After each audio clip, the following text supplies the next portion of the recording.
Kwe, Medalene. Hi, how are you? Well, ain't got a deal. Oh, Wale. I'm so honored that you're here and you're going to join us today on our journey. A lot of things that we're doing and we're talking about and we're bringing issues that we're facing as Indigenous issues that need to be brought to the forefront. And one of the biggest issues that are out there is systemic racism, where the system is still racist. Now, of course, we've seen it in many facets, in many areas. We see it in leadership, we see it in mainstream society, we see it in enforcement, law enforcement, we see it in schools, we see it when we're out shopping, when people get followed and whatnot. There are systems that don't allow us to work together. Mm-hmm. So that's one, but also what I found was truly amazing was that when we deal with that, and we talk about healing through laughter. And that's why I'm so honored that you're here today. And I want you to be able to share and to talk about how you have dealt with this and when it comes to issues such as racism. Dealing with systemic racism, it's something that we got to do. It's not something that we should got to do, but it's something that we got to do. And the sooner that we can kind of undo those systems and unlearn those habits or whatever, the better. A lot of people think that it's a final step, but the first step is talking about it. When you talk about it, that's when you can start forming plans, forming ideas. Conversation leads to action. Yeah, it's super important to talk about it. You say talk about it, you talk about it. You talk about it not only in as your professional life, but also as in your other professional life as a comedian. Yeah, joking about it.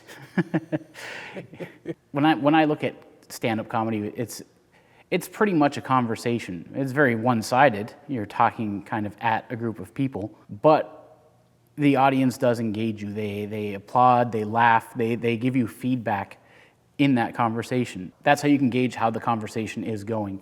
So it's important to use the platform to spread good messages. When I write comedy and stuff like that, a lot of it is very silly nonsense. Most of it is very silly nonsense. But the reason that I'm here, I guess, is the serious subjects punch through, really.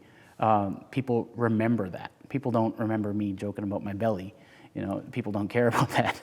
But because you shouldn't have to care, right? But you should have to care, and people do. And the reception has been very good in terms of putting out content like that. Like your first line that I heard. Can you share that with us right now? Oh, well, when I come on stage, I introduce myself in Mi'kmaq. I say, Kwe, Mdao. Hi, how's everybody doing? Ndalusi Clifton Cremo, Octalewi, Eskasoni, Unamagi. My name is Clifton Cremo. I'm from Eskasoni in Cape Breton. So if I stutter or stumble or struggle with my English on stage here tonight, it's probably just because I'm nervous, but if you laugh or make fun of my English, it's because you're racist. Yeah, that's putting it out there real fast, real quick. But how do we move forward? How do we continue? Like I said, it's important to have these conversations, to start these conversations, especially at a comedy show. You don't want to be dragging down a whole situation, so you have to have some levity. But in general, Ulnus, Indigenous people, we're very funny. Humor is resiliency, and we've developed it. Can't go to a funeral without laughing. Nope. In our culture. Exactly. People make jokes because it's exhausting to have those kind of conversations. It's exhausting to be serious for so long. You have to break it up. Obviously, like I said, stand-up comedy is a format where it's kind of one-sided, but it's not a conversation that I'm having with these people after shows. It's not a conversation. It's a conversation that they're having with each other as they leave. When they drive home, they talk about the issue that I talked about on stage, and then it sparks that conversation. You touched upon a very important part, not just a funeral, but a wake. You go to a wake, and we come from a culture, and we wake the body in our homes. We have our solidays. There's a lot of teachings to go with that. But when people come to our wake and when they come to our homes, it's a gathering. It's a celebration of life. And there's laughter, there's food, and there's stories. And it's truly amazing, healing through laughter. That's so important. As the future, as we go forward, do you feel as there'll be more Indigenous comedians out there? I hope so. I really do. It would be amazing to see. There were so few role models in terms of comedy. Not that this was ever a super passion of mine growing up. Like, I really enjoyed comedy, but I never really saw it as a career path growing up. And I think a big part of that is not having those Indigenous role models in those spaces. It's why would I ever consider that as a career when literally no one else has really made it, right?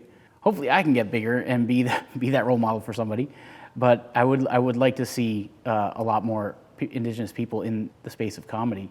I used to always tell people, because I want to be an actor when I grow up. And I still do. When I grow up, I want to be an actor.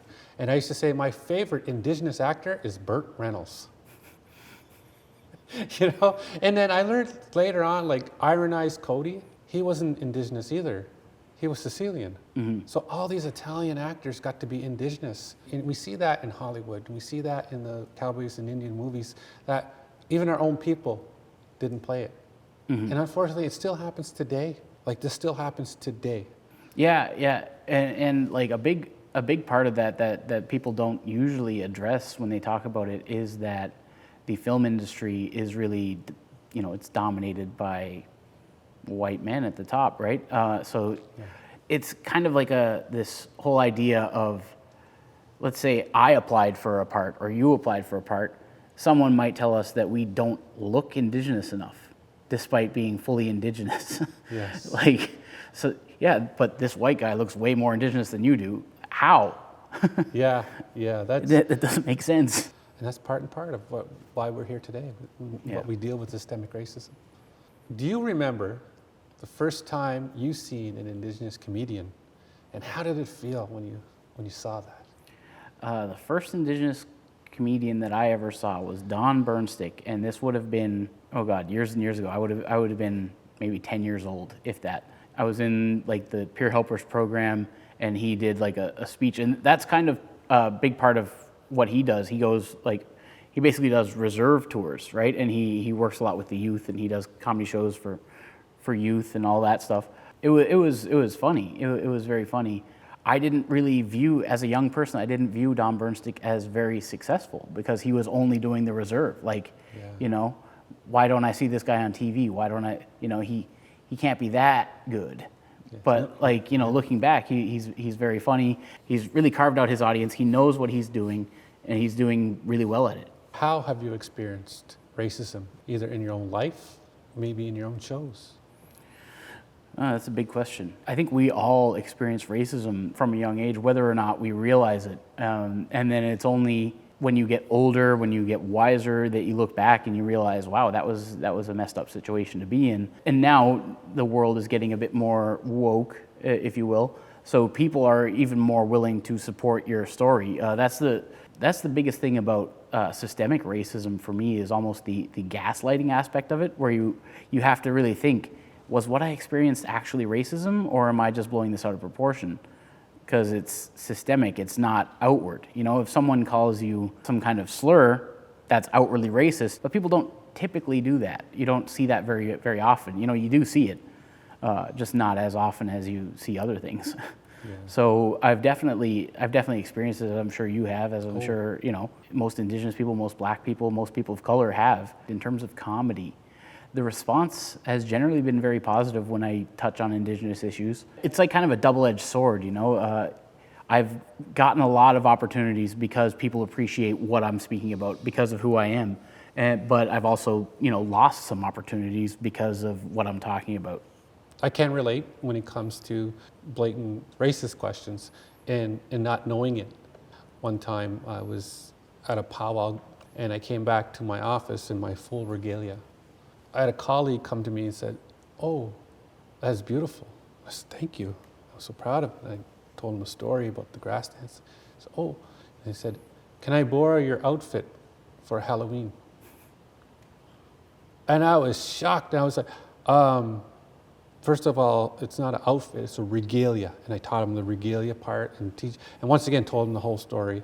And then he's, oh, I am sorry.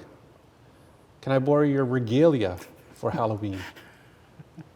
I was shocked. So, yeah, sometimes it's not as blatant, but sometimes people may not realize it. Yeah. But yeah. is that an excuse? The first time. I feel like the first time it's an okay excuse. I didn't realize that, you know, this was an important part of your culture. I didn't realize this. Moving forward, I plan to be better. You know, just like, we can't fault everyone for the system that they grew up in. You know, they didn't learn that these things were improper.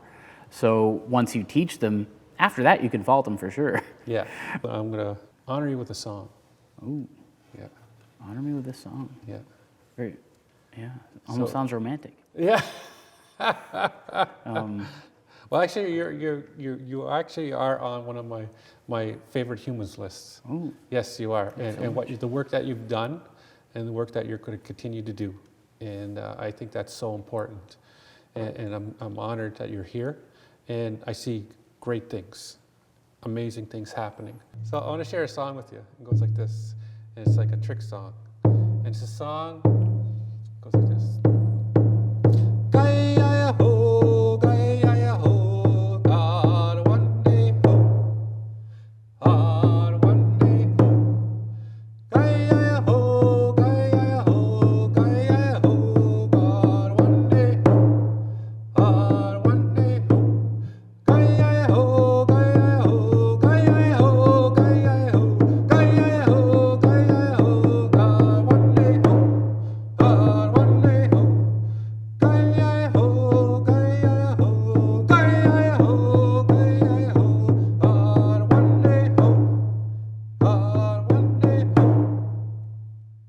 It's an old trick song.